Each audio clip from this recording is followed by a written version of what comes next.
Meus amigos, nessa semana nós vamos entrevistar o doutor Henrique Batista, que é um advogado criminalista aqui do nosso estado do Rio de Janeiro, e vamos falar sobre um tema de muita atualidade, extremamente importante, recentemente julgado pelo Supremo Tribunal Federal. Anencefalia, é sobre esse tema que nós vamos fazer no programa. Não deixe de assistir, hein?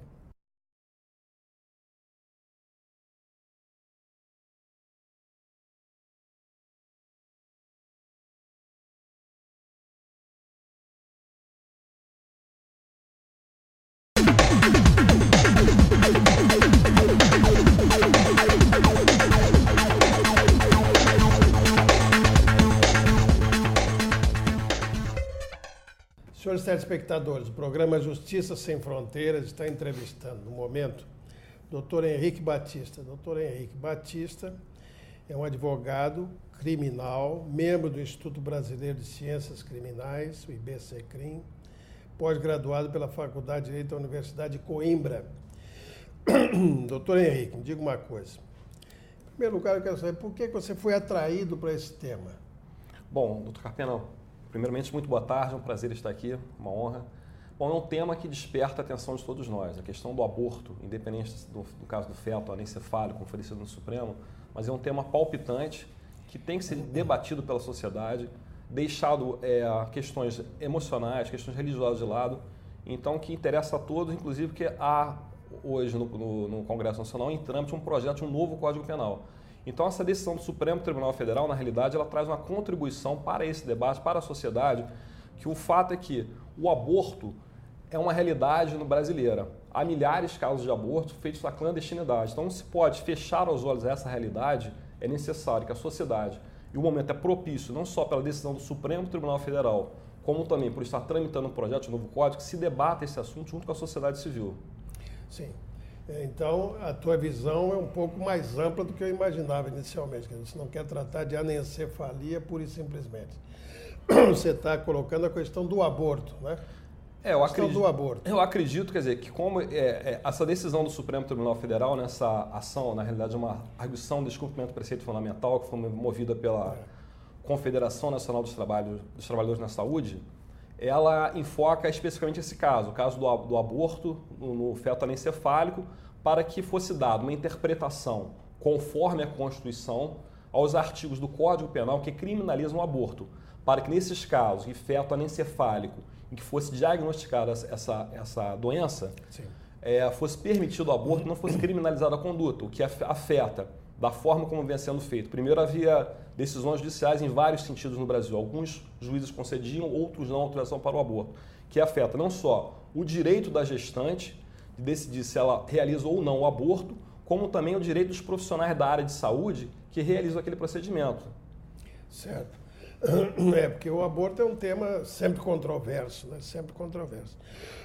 Do seu ponto de vista legal, nós só temos duas possibilidades de aborto, né? Do seu ponto de vista legal, né? Certo. O aborto como a gravidez decorrente de um crime de estupro contra a mulher, né? E naquela circunstância em que o fato traz para a mulher um grave risco para a sua vida, né? São as duas modalidades da lei, né? Sem dúvida. De repente você coloca no Supremo Tribunal Federal um assunto como esse. Eu não queria estar na pele dos ministros, não, porque é um tema muito complicado. E longe de mim, ainda mais nós estamos aqui na TV Justiça, criticar a decisão do Supremo Tribunal Federal. Eu não critico, aliás, não só a decisão do Supremo, nenhuma decisão judicial, né? Se a decisão foi prolatada, ela tem que ser respeitada, né? Mas eu achei engraçado, eu li nos jornais, eu não conheço o fato em si, mas o ministro Lewandowski colocou uma questão muito clara no meu modo de entender. Ele dizia no voto que a matéria não era jurisdicional, era uma matéria para ser tratada no Poder Legislativo. Como você disse, agora mesmo está se tratando um novo Código Penal, né? Que poderá mexer nisso ou não. Agora, o que me preocupa é que o Supremo Tribunal Federal tenha discorrido sobre matéria, de alguma maneira, em conflito com a lei, de alguma forma, né? Na verdade, o Supremo Tribunal Federal hoje ele vem assumindo um papel alguns criticam do ativismo judicial, mas talvez por inércia do nosso Congresso Nacional, sabe? Uma dos argumentos colocados nessa ação de arguição de preceito fundamental é justamente que o Código Penal de 1940, e naquela época, na década de 40, não havia condições tecnológicas de se prever a questão do feto anencéfalo. E que se houvesse aquela possibilidade, isso teria sido previsto. Mas, sem dúvida, esse tema, o palco ideal dele seria o Congresso Nacional. Mas o Congresso, eu acredito que, não só nesse caso, o Supremo, de certa forma, numa posição ativa, como no caso do direito de greve dos trabalhadores, tomou uma posição ativa diante da inércia do Congresso Nacional. Isso é uma coisa preocupante, eu acho. Está vendo que é uma coisa preocupante, porque esse ativismo, você fala, esse ativismo judiciário, né? Porque, na verdade, é uma intromissão numa área de atividade de outro poder, né? Sem dúvida, assim, embora assim, se discorde, mas na prática criou-se, o Supremo legislou. É que como o senhor colocou, quer dizer, havia duas hipóteses em que o aborto era permitido. Com essa decisão do Supremo hoje, que a decisão erga omnes, efeito vinculante, criou-se uma terceira hipótese. Exatamente, o Supremo criou uma terceira hipótese em que é permitido o aborto. Mas eu vejo da seguinte forma, o Supremo, ele se chamado a decidir, o senhor conhece melhor do que eu isso, ele não pode se furtar também, o juiz tem que decidir de alguma forma, né? E, de certa forma, talvez isso seja algo positivo para que o Congresso Nacional assuma o papel dele. Eu acho que o Congresso talvez se furte, são temas políticos desagradáveis, né? Aborto, a questão do direito de greve. Exatamente. Isso realmente é complicado. Eu não acho que seja simples, não. Eu acho que é muito complicado. E a primeira pergunta que eu teria diante do quadro em si é o seguinte. O feto, nessas circunstâncias, ele nasce com vida? Essa é uma questão fundamental. Os estudos clínicos, científicos, eu não sou médico, né? Mas assim, que indicam que em 65% dos casos, o feto ele morre no útero. Tá? E nos poucos casos em que ele nasce com vida, essa vida se prolonga por algumas horas. Há casos esparsos, casos isolados, que sobreviveu por alguns dias, mas é praticamente certo que não passará, na maioria dos casos, algumas horas mesmo, quando não morre durante a gestação. E no máximo há um caso que teve, que acho que durou alguns dias, que sobreviveu alguns dias. Isso é uma questão delicada, né? Porque se você pensar o que é vida, a gente vê em tantas manifestações. Uma questão pessoal, eu frequento um asilo, né? E eu vejo aquela forma de manifestação de vida com pessoas com quase 100 anos de idade. Aquilo é vida? Não sei se é vida, né? E se não for, é possível matar aquelas pessoas? É possível eliminar? É uma questão moral, não é terrível. Você começa a criar uma abrangência maior para esse sentido de preservação da vida, né? Mas, se me permite, é bom que se diga que, na verdade, essa decisão do Supremo ela não deve ser mal interpretada, no sentido de que não é que em casos em que é diagnosticada a anencefalia tem que ser feito o aborto. O Supremo, na realidade, ele deu autonomia à gestante para ela decidir. Se a mulher que carrega ela melhor do que ninguém, que carrega aquele feto ali que ela sabe que vai nascer morto, é uma decisão dela. Se ela decidir carregar aquela gestação até o final, ela tem esse direito. Por outro lado, caso ela decida que não, aquele sofrimento, aquilo é equiparado, foi equiparado na ação a uma tortura psicológica, que ela está, normalmente, a gestação, eu sou pai, o senhor deve ser pai também, é um momento de felicidade, a pessoa se prepara para a vida é uma celebração. Então, você carregar um feto e sabendo que ele morrerá poucas horas depois do nascimento, isso é um sofrimento para a mulher. Então, eu acredito que em certos assuntos deve prevalecer a autonomia da vontade da pessoa, que o Estado não deve... Muito bem. Nós vamos continuar conversando com o doutor Henrique Batista no próximo bloco sobre esse problema tão atual e tão instigante da anencefalia. Daqui a pouquinho.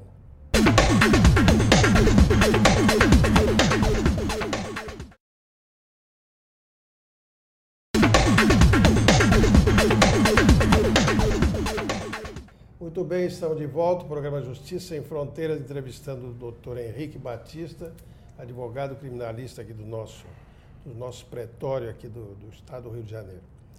Doutor Henrique, essa ação que foi julgada pelo Supremo, você sabe o que deu origem a isso? Como é que ela nasceu? Quem propôs? Enfim, como é que isso foi levado ao conhecimento do Supremo?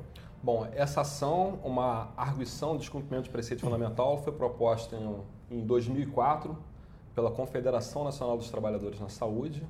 Essa ação vem tramitando, quer dizer, de 2004 foi julgada agora em 2012. No início da ação foi deferido a liminar pelo ministro Marco Aurélio, que posteriormente a liminar veio a ser cassada. Tá, e essa ação é uma ação interessante, que é uma decisão democrática do Supremo Tribunal Federal. No curso da ação, várias frentes parlamentares, a igreja, várias partes interessadas ingressaram na ação como amigos curiae e foram realizadas inúmeras diligências públicas, então pode-se dizer que foi realmente uma construção democrática da decisão do Supremo Tribunal Federal. Sim. Essa foi a origem, portanto, da ação. Foi a ação visando preservar, alega-se na ação, né? Ela busca preservar o direito da gestante e também dos profissionais da saúde que atuam nessa área. Tá? Alega-se ofensa à dignidade da pessoa humana, autonomia da vontade, e sustenta-se na ação também, isso é bem colocado na ação, principalmente na petição inicial, que nesses casos, que na verdade defende-se até a não subsunção dessa antecipação do parto terapêutico ao tipo penal do aborto, que no caso, por não haver viabilidade de vida extrauterina, não se configuraria aborto. Sim, porque se não há vida, você não pode configurar crime de aborto, né? Se a interrupção da gravidez com a morte do feto, se o feto já estava morto, né? Inclusive, quer dizer, há um paralelo na petição inicial, na citação, da lei dos transplantes. Pela lei dos transplantes, a lei 9.000 alguma coisa, não vou me recordar agora de cabeça, o transplante ele é autorizado a partir do momento que há a morte cerebral. Então, também na petição inicial da ação, também isso é colocado em consideração, uma forma argumentativa, que a própria legislação brasileira, uma lei, salvo engano, de 97, que cuida dos transplantes, que entende como morte a morte cerebral. Sendo a anencefalia a ausência de cérebro, isso equivaleria a uma morte cerebral. Então, na verdade, é uma discussão que não configuraria o crime por ausência de vida ou de vida extrauterina. E não seria morte do feto, né? Agora, aqui tem uma referência aqui no meu, que diz o seguinte: existe uma estimativa, não sei se você pode saber disso, de quantos bebês nascem por ano quando é encefalia? Não saberia dizer quantos por ano, não, mas eu nem sabia que isso fosse tão frequente assim, porque a pergunta sugere isso, né? Sugere isso. Eu sei que nos casos da encefalia, 65% ao óbito antes da final da gestação. E é um caso também que eu já ouvi também comentários da área médica, que não só a anencefalia, como existem outras doenças também que impedem. Eu estava pensando nisso, outras doenças que eventualmente possam também chegar à mesma situação por caminhos diferentes. Né? O projeto de novo Código Penal, ele altera esse artigo das excludentes de punibilidade, ele para permitir o aborto nesses casos, ele não faz uma menção expressa à anencefalia, mas em casos em que comprovado por dois médicos, que não há possibilidade de vida extrauterina. Também seria um permissivo legal para a realização do aborto. Está no projeto, o projeto, quer dizer, um projeto, está em discussão, a gente não sabe se passará dessa forma ou não. Você sabe como se faz esse diagnóstico? Quais são os meios disponíveis hoje para fazer? O diagnóstico é feito por exame para ecografia e ultrassonografia. E segundo dados médicos, é um diagnóstico 100% seguro, bem seguro. É testado por dois médicos e é praticamente nula a possibilidade de erro. É uma questão delicada mesmo, sabe? Eu que sou mais velho, né?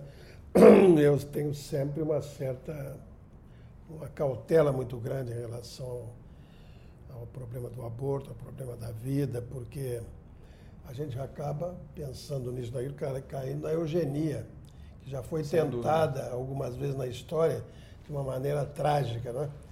É mais ou menos, então corta esse, corta aquele, não é? É um problema do nazismo, né? Quer dizer, é um negócio delicado. Mas, enfim, eu também acho que se é possível essa comprovação de que o feto é inviável, aí eu acho que realmente o Supremo tem razão, se ele é inviável plenamente, mas isso não sou eu que vou dizer, nem você. Não. É o médico. O médico vai ter que atestar que é inviável, né? É uma responsabilidade. E no projeto do novo código é interessante, porque eu acho assim, o lado, nós, pais, que o projeto exige também o consentimento do pai. não apenas, assim, eu volto a frisar, eu acho que tem que ser respeitada a autonomia da vontade, mas não pode esquecer de lado o pai. Acho que o pai também tem que ser chamado. Faz parte, cara. A decisão, acho que a mulher que carrega no ventre dela, ela tem todo o direito, mas acho que o pai pelo menos deveria ser chamado. Uma coisa, olha aqui, eu sou um cara vivido, né? Eu sou um cara rodado, né? Então eu já fui tudo na vida do mundo do direito, né? Da justiça. E eu fui promotor no júri muitos anos. Muitos, não foram poucos, no mínimo 10. Eu nunca vi um caso de aborto no tribunal do júri. Eu nunca vi um caso de aborto no tribunal do júri.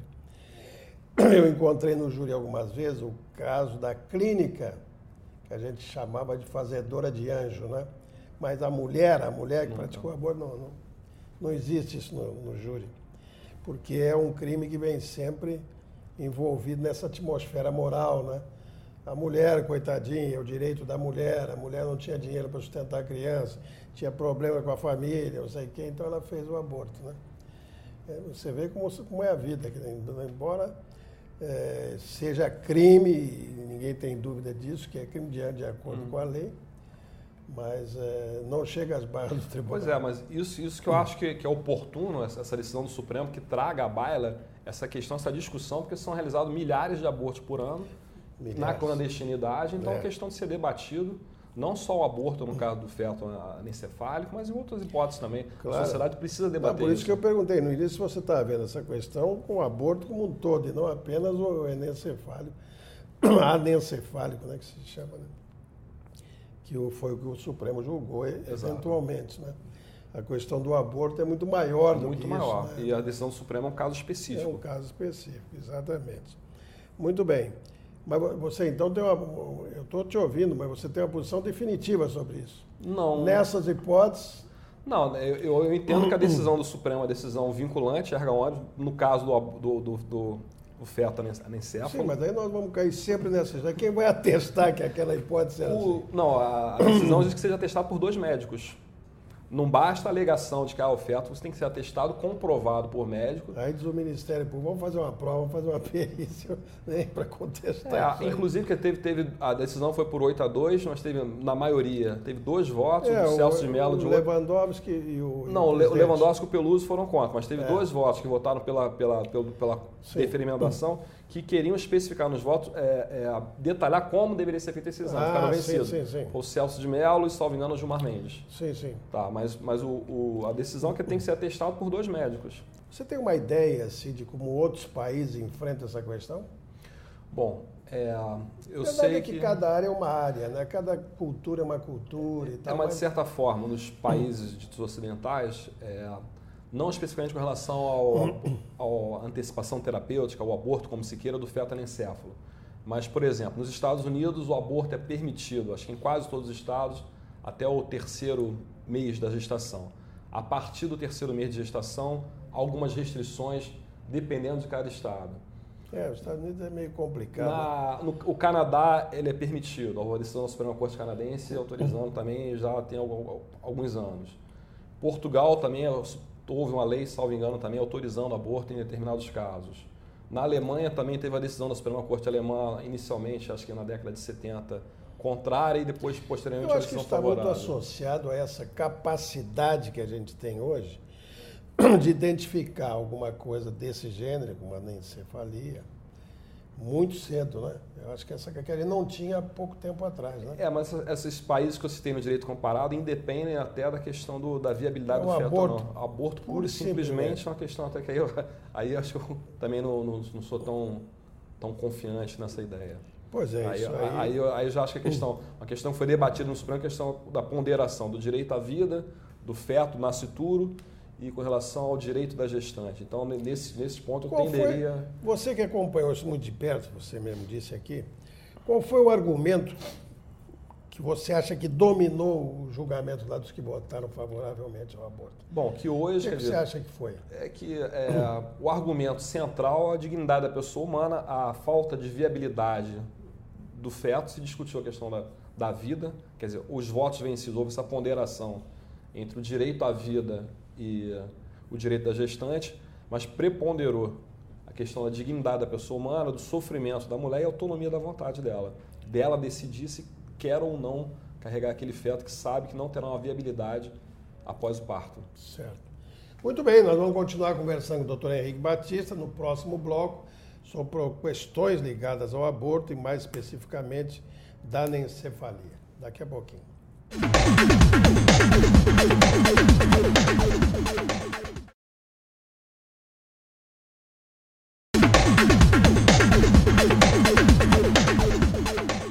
Muito bem, estamos de volta, o programa Justiça Sem Fronteiras, entrevistando o criminalista Dr. Henrique Batista.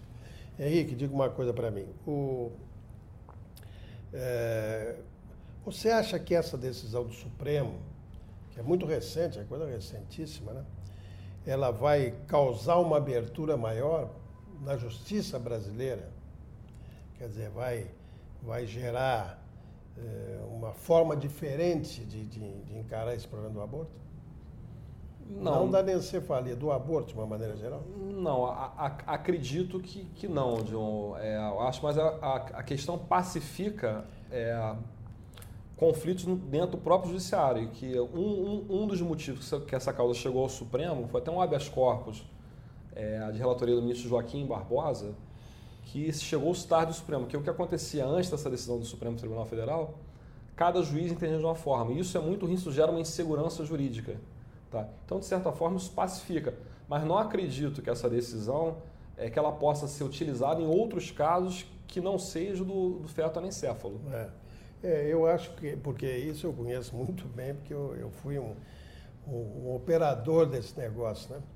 Eu acho o seguinte, dependendo da comunidade, a coisa é vista, porque isso é um crime da competência do júri, é bom não perder essa ideia, né? É um crime da competência do júri, é um crime contra a vida. Então, é que, dependendo da comunidade, agora eu não estou falando de Brasil, Portugal, não, do Rio de Janeiro, ali no interior, dependendo da comunidade, isso é visto de uma forma peculiar, entendeu? No Rio de Janeiro a visão é uma, se for ali em Niterói é outra. Sem dúvida, for para o interior é outra. outra. A barca é outra, e assim sucessivamente. Então, desculpa, eu não estou contestando absolutamente a tua ideia, mas eu acho que uma decisão do Supremo Tribunal para influir dessa forma, eu acho muito difícil. Mas aí com devido a respeito, por se tratar, que é uma característica do Estado democrático, acho que cabe aos juízes, aos operadores jurídicos, se curvarem a decisão do Supremo Tribunal Federal.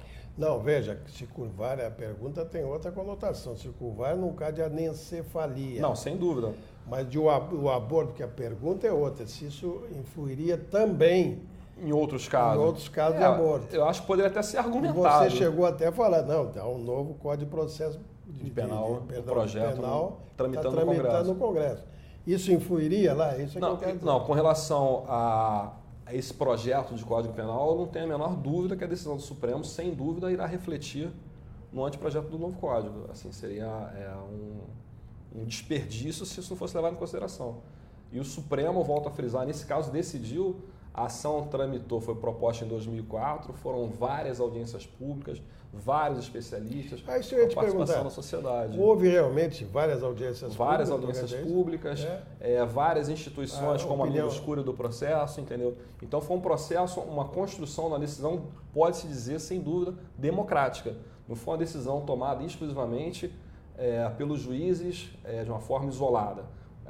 As audiências públicas foram várias com a participação da comunidade científica, de entidades a favor do aborto, entidades contra o aborto. Então foi uma decisão democrática, que lembra até um processo, quase um processo legislativo, né? Sim. Mas lamentavelmente há esse déficit do Congresso em não legislar. Então, que eu volto à questão, o ideal, acho que o palco para isso é o Congresso Nacional, os representantes do povo.